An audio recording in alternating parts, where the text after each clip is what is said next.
John, you've been billed as the interim chairman. Do you have any timeline on completing the task that you've been set? Not personally. I'll stay on as long as required, but the priority is to get a chief executive. We're working on that right away. But I can stay on sort of indefinitely. I'm expecting a few months and a chairman would come into. In terms of the chief executive, one of the criticisms of the club has been that whether it's been the last couple of chairmen or the last couple of chief execs, they haven't really had that kind of almost barnstorming aspect to communications that a large football club needs. Will that loom large in your thoughts?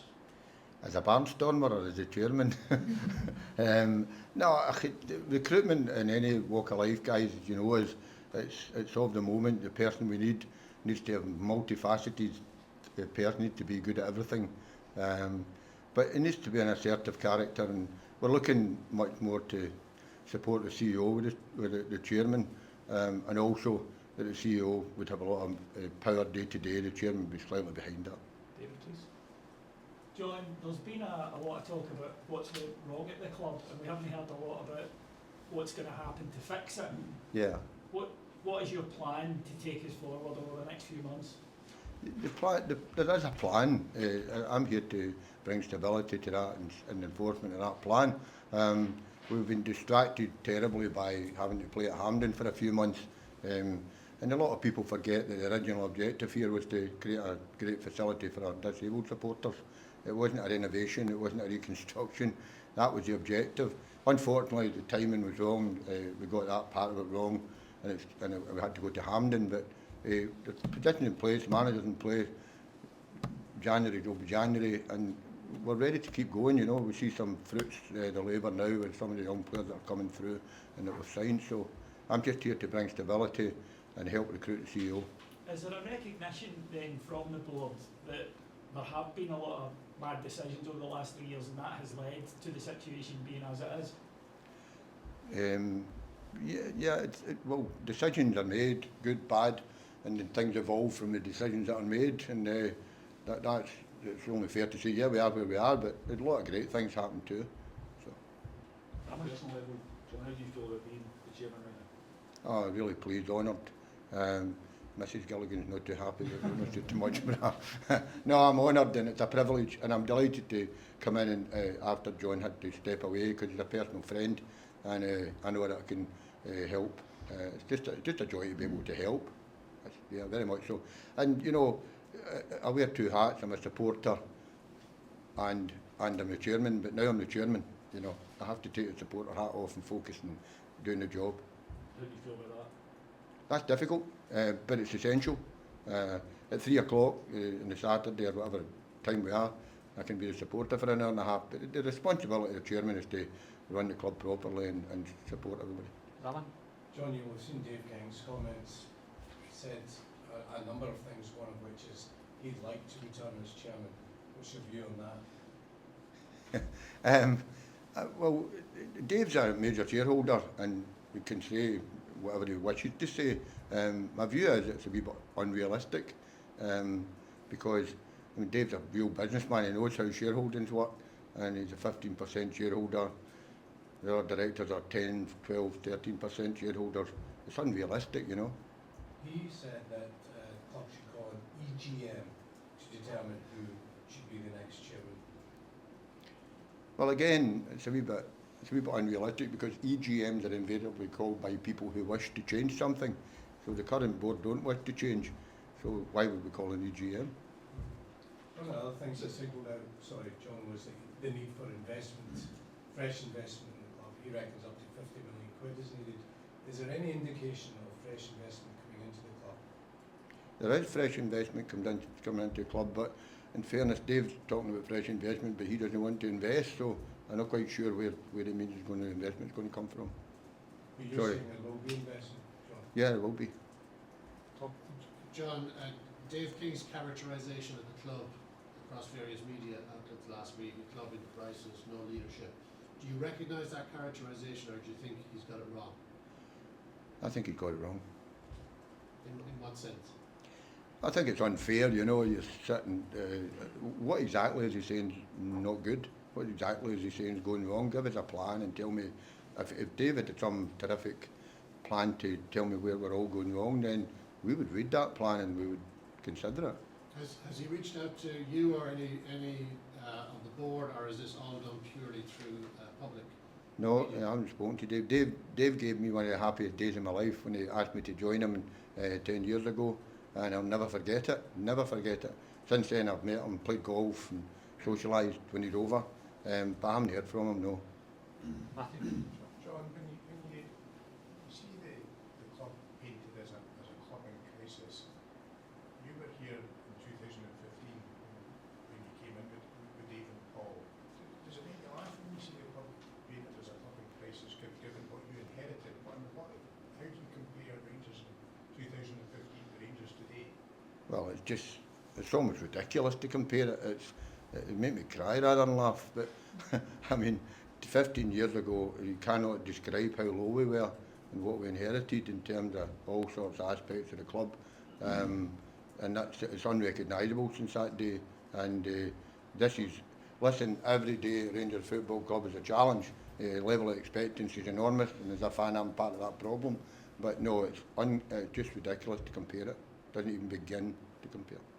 Would you accept, John, there's a significant gap between Rangers and Celtic right now, on and off the park? And history tells you that happens. Sometimes we're ahead, sometimes Celtic are ahead. At the moment we're chasing. There's no argument there. Why would I'm not stupid enough to say otherwise, but we keep chasing. We'll be there. Their financial advantages, John, are really powerful at the moment, but their accounts came out last week. Is that a gap that can be bridged, and how? Well, player trading is the biggest success, and qualification for the Champions League. It's a kind of catch-22, you know.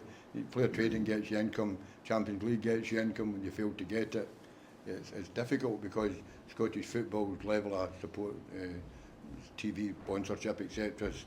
You just can't compare it to England. So it's always a challenge, of course it is. But it's all about squad and bringing in players and winning your matches and moving forward.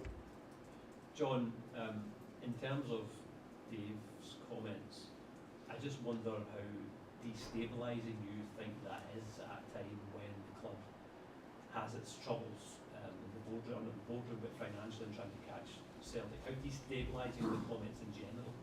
I think it's only destabilising if the people who are the major shareholders and operating the business don't have a plan, and we don't have people in place to execute it. We have had some difficulties recently with the stadium and things, but destabilising, no, not particularly. Dave's entitled to say what he wants, it's a free world, but I don't feel destabilised at all, no. You mentioned that investment is coming. I wonder if you've got any more details on that in terms of when, where it might be Well, coming. what I was meaning was when someone asked the question of management about investment, is that the current investors have invested considerably over the years and are willing to do so again. We are open to anyone who approaches us on investment, as you would be. We get approaches from all over the world, from various sources, but it has to be the right people, it has to be the right conditions, it has to be for the right amount of shares. We don't want one person owning the club. Just picking up finally for me, just picking up on what Rahman said, that Dave King said 50 million he thinks would be needed to bridge the gap. How much do you think would be needed to bridge the gap, and how big do you think that gap is, John? I don't think you can put a number on it. I think the gap at the moment is considerable. That you just have to win your games, get back challenging for the top spot, and then if we get into the level of Europe that we hope to get into, then the gap can change quite quickly. Chris? John, you met the manager for the first time last week. How did those conversations go, and what did you kind of lay out to him as your vision for Rangers? I was very impressed with the manager. I've met him a wee bit socially, but not properly. We had quite a long talk, myself and George Latham, and very impressive. The long and short of it is, I don't talk about football itself much as I want to.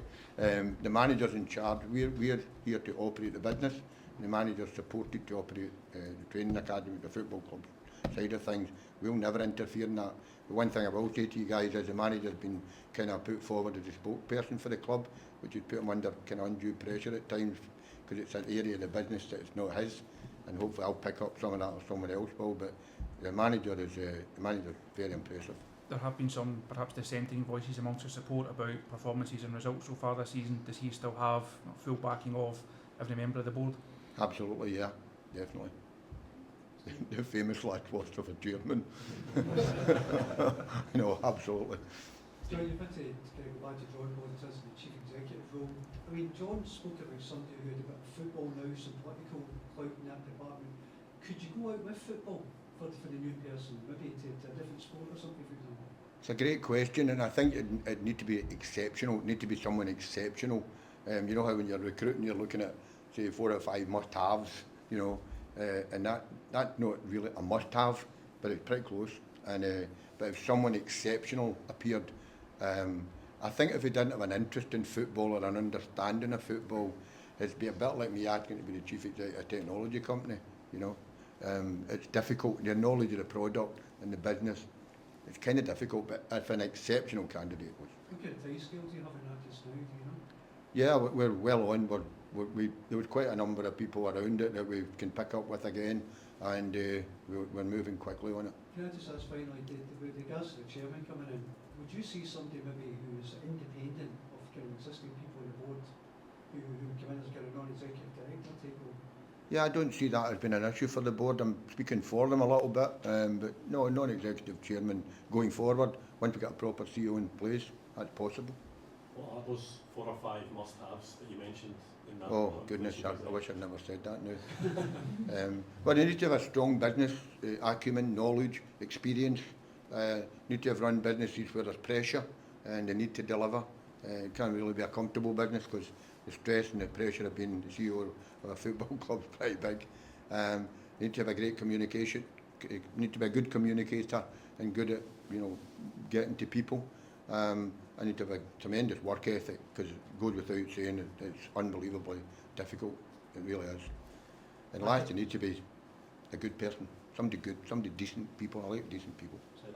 Sorry. Dave King's very critical of how you're going about the recruitment process for the chief executive. Do you defend taking the time to get that right and the channels that you've gone through to bring the right man in? What did Dave say? I think he said something about you shouldn't have brought a recruitment consultant to oversee it. It's a waste of money and you know that. Well, that's not true. We've got professional people that will be announced as consultants, and we'll go through a proper recruitment process.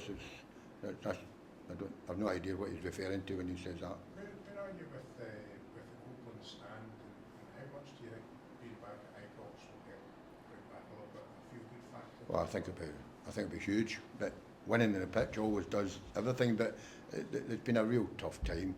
I have to thank, in case I forget, Mike Mulroney and Neil Doncaster at the SFA and the SPFL for helping us and allowing us to play at Hampden. And because that was a big thing for us. There's nobody else big enough for us. So, but this is home, and we're back home, so it's phenomenal, a difference. Where are you Sorry. with the Copeland, when will it be fully open? Sorry? Where are you with the Copeland stand, when will it be fully It's open? imminent, really hopeful, but we've got to be respectful of local authority approval, etc., and fire and insurances and things. It's all the little things now. Structurally, we're pretty much there. Faisal? Just, there's a lot of chat, John, about people think they know why you wouldn't welcome Dave King back on board. Can you just say why you don't think Dave King would be welcome back on board? That's another great question. Again, it's not really for me to say. I'm just the interim chairman, but if you look at what's been said and what the guys are saying, is there's a shareholding structure to the business. There's a projections, plans. Dave was chairman. Dave's still a major investor and can attend AGM and ask questions, but there's just no appetite for it at the moment because one being as Dave was here before and he stepped away, other people stepped up, Douglas stepped up, Douglas stepped down and John stepped in, so there's just no appetite. Just from your conversations with the manager, are you confident they can Whelan and Celtic can deliver success in some form this season? Yes. Yeah, well, personally, yes, he inspired a bit of confidence. He's very intelligent man that knows exactly what he's trying to do and what he's trying to do for the club, so yeah. Last case, we'll do John, we'll do Adam, we'll do Stevie. John, just a two-parter. Given everything that Dave King has said, do you think it would be helpful for Rangers if he just went quiet now for a while? And secondly, talking to Scottish Rugby, talking to the RNA, who have recently appointed chief executives, and they say it was really, really hard to get a good one. Is that evidence that you found too? Yeah, in terms of Dave, No, in terms of Dave, you wish he'd just kind of shut up, basically. Yeah, well, well, you know, has any other, I'm trying to think, has any director or any person at the club said anything about Dave? No? Have they responded publicly to enter a No. Will I ever say anything bad about Dave? No. So in answer to your question, do I wish he would stop? Yes. Yes. I just say, Dave, you know, I would, please, you know, take it below the radar. Really behave like a proper shareholder. Don't do what you're doing. But it's just a shame, you know, because he's a great character and he's a massive influence in the club at the time, and I'll always respect that. And just the second part of it, Scottish Rugby and the RNA, I found it really, really hard to get a top CEO. Yeah. They say there are not many out there. Is that what you're finding too? Well, this is Rangers Football Club, and with respect to the other sports, it's a dominant sport in the country and much more attractive. As a golfer, certainly not a rugby player, but as a golfer, I accept that. So, no, we would expect to attract a top-level candidate. Final question, Adam. So, there's obviously been a lot of change. Is there any other plans for the football board to look at sporting directors or anything, or is full focus on chief executive just now? Well, yeah, the full focus on the chief executive, because in turn, if we bring in people, we'd really like to think that he'd be part of that. We've also got a very competent executive team there, heading up commercial, marketing, finance, stadium, whatever. We've got a very competent team of guys and girls there, modern technology, sorry, people there, and you know, no, we will be fine. But unfortunately, they're not connected. You know, sometimes you think, oh, they're not connected. It's just live people get headhunted and move on and so on. So yeah, we're in a strong place. Okay, thanks very much, everyone. Thank you.